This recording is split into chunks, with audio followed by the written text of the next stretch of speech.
দর্শক, ঢাকার বাইরে গ্যাস সরবরাহের খবর জানাবো। চট্টগ্রাম ও নারায়ণগঞ্জ থেকে যুক্ত হচ্ছেন আমাদের সহকর্মীরা। শুরুতে চলে যাচ্ছে চট্টগ্রামে আছেন আমাদের সহকর্মী রনি দত্ত। রনি, চট্টগ্রামে গ্যাস ফিলিং স্টেশনগুলোর কি অবস্থা? গ্যাসের সরবরাহ কি বেড়েছে কিনা আমাদের জানাবেন।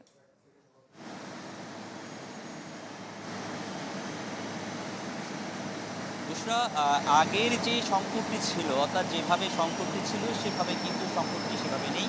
গ্যাসেরই যারা কর্মকর্তারা, এখানে ফিলিং স্টেশনের কর্মকর্তারা যারা রয়েছেন, তারা যেটি বলছেন যে আগের তুলনায় সরবরাহ কিছুটা বেড়েছে। তো সরবরাহ কিছুটা বাড়ার কারণে গ্যাসের যেই সংকট সেটা কিছুটা কমেছে এবং স্বাভাবিকভাবেই যে গ্যাসটি পাওয়ার কথা সেটি হয়তো খুব বেশি স্বাভাবিক না হলেও কিন্তু তারা আসলে গ্যাস পাচ্ছেন। আমরা বিভিন্ন সিএনজি যারা চালক, মানে অটোরিকশা যারা চালক বা বিভিন্ন কারের চালক, তাদের সাথে কথা বলে যেটি জেনেছি, তারা বলছেন আগে 2 থেকে 3 ঘন্টা অপেক্ষা করতে হতো, এখন সেটি হয়তো কমে এসেছে।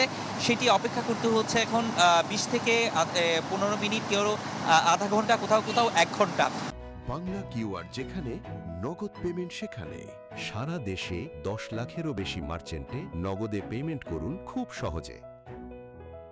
তো এরকম গ্যাসের যেহেতু এই চাপটি আসলে এখনো পর্যন্ত রয়েছে, অর্থাৎ যারা কর্মকর্তারা রয়েছেন, কেজিডিসিএল যে কর্মকর্তারা রয়েছেন, তারা যেটি বলছেন যেই মহেশখালীতে যে টার্মিনাল থেকে গ্যাসের সংকট ছিল, অর্থাৎ একটি পাইপলাইনে, সেই পাইপলাইনের একটিতে আংশিকভাবে গতকাল রাত থেকে, আসলে 2টা থেকে আসলে সেটি চলাচল শুরু হয়েছে, গ্যাস দেওয়া শুরু হয়েছে। সেই কারণে গ্যাসের যে সংকট সেটি হয়তো কিছুটা কমেছে, পুরোপুরি এখনও কমেনি। কিন্তু পুরোপুরি কমতে আরও 1 থেকে 2 দিন সময় লাগতে পারে। তবে পুরোপুরি যদি কমে যায় তাহলে এই যে সংকট বা স্বাভাবিক যেভাবে গ্যাস পাওয়া যায় সেভাবে গ্যাস পাওয়া যাবে এবং আগের মতোই গ্যাস পাবেন এবং কোনো রকম সংকট থাকবে না বলে আমাদেরকে জানিয়েছে। তো এই ছিল এখানকার সবশেষ অবস্থা। বুশরা। রনি, আপনাকে ধন্যবাদ। চলে যাব নারায়ণগঞ্জে আছেন আমাদের সহকর্মী আহসান সাদিক, শুনছিলাম চট্টগ্রামের ফিলিং স্টেশনগুলোর অবস্থা। নারায়ণগঞ্জে কি অবস্থা? নারায়ণগঞ্জে গ্যাস সরবরাহ বেড়েছে কিনা আমাদের জানাবেন। বুশরা, গত কয়েকদিনের পর্যালোচনা যদি আজকে সকাল থেকে বা গতকাল রাত থেকে যদি জানাই, তাহলে দৃশ্যপটের কিছুটা পরিবর্তন এসেছে।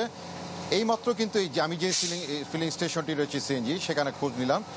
তাদের কিন্তু গত রাত থেকে তারা 13 এবং 14 PSI পর্যন্ত তারা যে গ্যাসের চাপটি কিন্তু পাচ্ছেন এবং বলা যায় যে আসলে সংকটের কিছুটা আসলে সুখবর গতকাল রাত থেকে কিন্তু পাওয়া যাচ্ছে নারায়ণগঞ্জের 33টি ফিলিং স্টেশনে।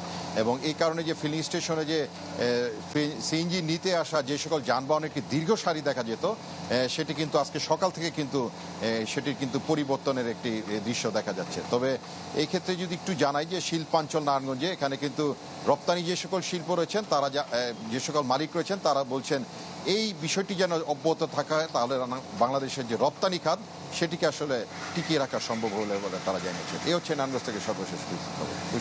সাদিক, আপনাকে ধন্যবাদ। দর্শক, গ্যাস সংকটের খবর জানাচ্ছিলেন আমাদের সহকর্মীরা।